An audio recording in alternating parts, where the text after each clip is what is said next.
Doncs venim a diari a donar menjar i aigua, controlem que no hi hagi cap gat ferit o si està ferit posem la gàbia trampa i el portem al veterinari, que controlem que hi hagin els gats de sempre, que no hi hagin gats nous i sobretot és un mètode de tenir els gats d'una manera que no es reprodueixen i sabem que reubicar-los, hem lluitat molt perquè no es reubiquin les colònies de gats, perquè reubicar-los és un gran error, ja que tornen a marxar i retornen al seu territori, o en casos que abans es feia, i a vegades hi ha alguns llocs que es continua fent, que els agafen amb gàbies trampes i els tanquen a refugis, doncs a l'estar en cautivitat, com que són gats que no són adoptables perquè són préstecs, doncs acaben deprimint-se, deixant de menjar i morint. Llavors lluitem molt perquè es respectin a tots els municipis les colònies d'origen dels gats i es retornin al seu lloc d'origen, sensibilitzant els ciutadans perquè els respectin i no els vegin com un problema, sinó com si estan controlats, doncs l'única solució ètica pel control dels gats del carrer. Estem en una colònia de gats de les 8 que gestionem a Vilafranca, aquesta és concretament de l'estació. A aquesta colònia hi ha una vintena de gats, tots esterilitzats, i ells poden circular pel carrer i també venen aquí, són lliures, i aquí tenen una alimentadora on venim a posar pinso i aigua i algunes casetes. Als gats normalment els agrada dormir en llocs diferents, no tots junts, alguns sí, però volen tenir diferents espais per descansar. I per això reclamem que a moltes colònies es posin casetes, perquè els gats, si troben una àrea confortable, doncs es queden més per la zona de l'alimentació. Si on està l'alimentació es poden construir i posar casetes, doncs els gats ja no es mouen tant per altres zones, es queden més concentrats i no causen tantes molèsties.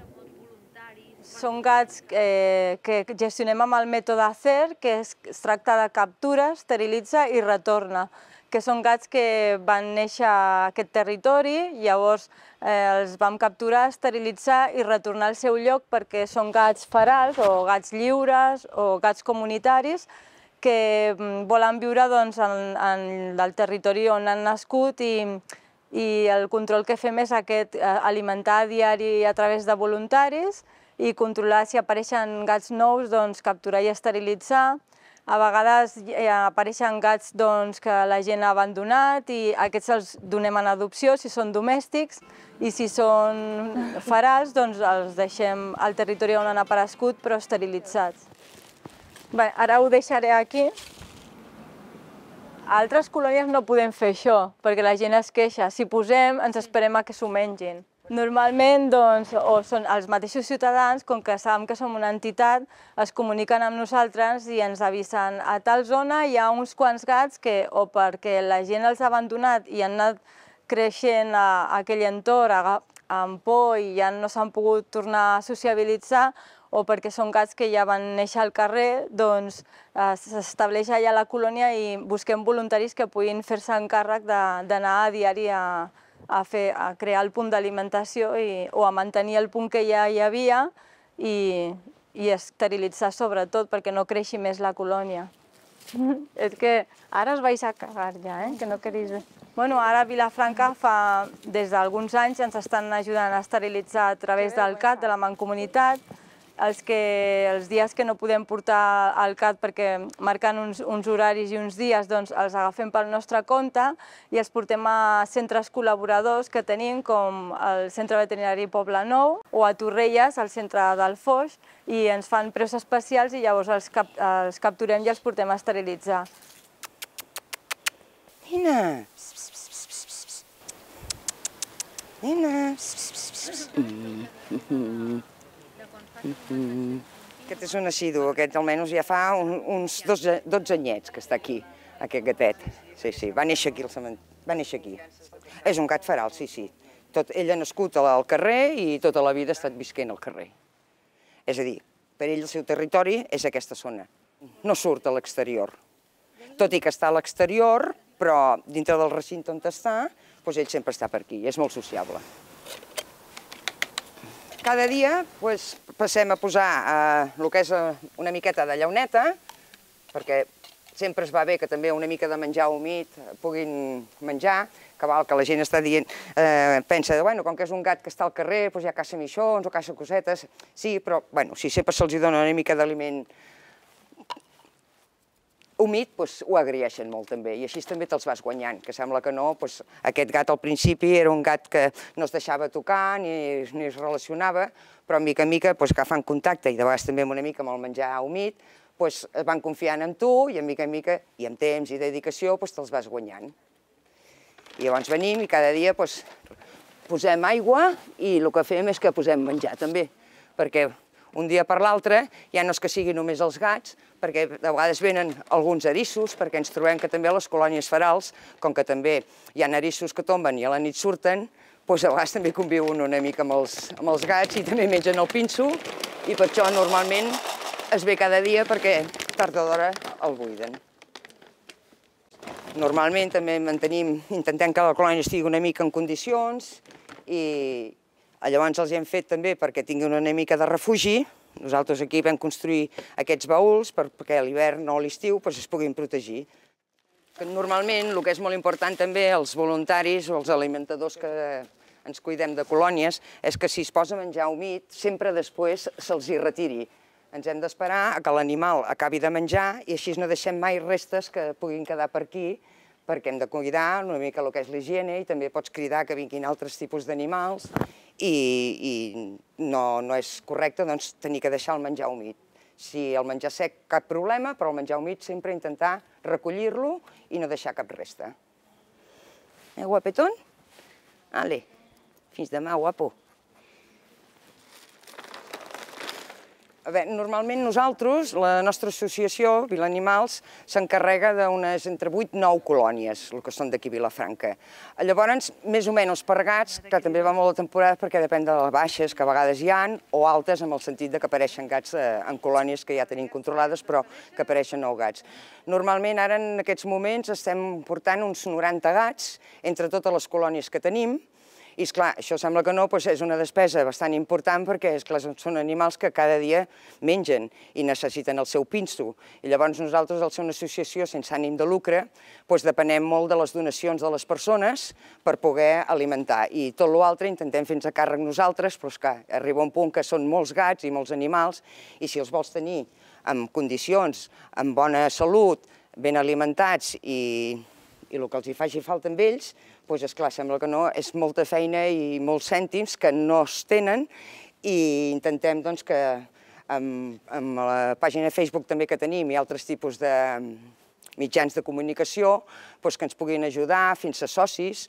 Llavors també es poden fer timing, que per €1 al mes sembla que no, és una poqueta ajuda, però al cap del mes, entre uns i els altres, són una mica d'ingressos, que sembla que no ens poden ajudar a subministrar una mica de pinso quan no arribem amb les donacions. Nosaltres, la gent que va per lliure, és a dir, gent que de vegades troba animals i els hi dona menjar i va a aquell lloc, ens agradaria que es fessin voluntaris de les associacions, perquè què passa? Que, esclar, si van lliures, ells ho fan amb tot el seu amor, per ajudar aquell animal, però l'únic que fan és un mal, perquè si només l'alimenten però no es preocupen d'ell, que si hi ha 2, 3, 4 o 5 gats, hi ha femelles i mascles i comencen a criar i no es fa una esterilització, llavors què passarà? Que es desborda. I en vez d'ajudar aquells animals, el que fas és al revés, els estàs creant un mal perquè també hi haurà més gats, hi haurà més problemes d'alimentació, entre ells podran haver més pelees i si ningú els esterilitza, doncs això es pot anar. En canvi, si aquesta persona, i indistintament que ell volgués igualment ser voluntària, si està en una associació, doncs l'associació, ella podrà continuar donant-los l'alimentació, però en canvi l'associació se n'encarregarà que aquells gats s'esterilitzin i arribar a controlar aquella colònia.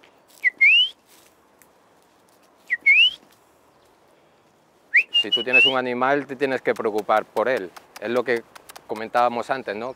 Un animal necesita unos cuidados, pero mucha gente me he dado cuenta de que la gente los compra principalmente cuando son pequeños, ahí dicen, ay, qué mono, lo que sea, pero ya cuando crecen, ya cuando ven que el gato es independiente, hace su vida, porque un gato puede hacer su vida, o sea, puede estar contigo, pero como si no estuviera.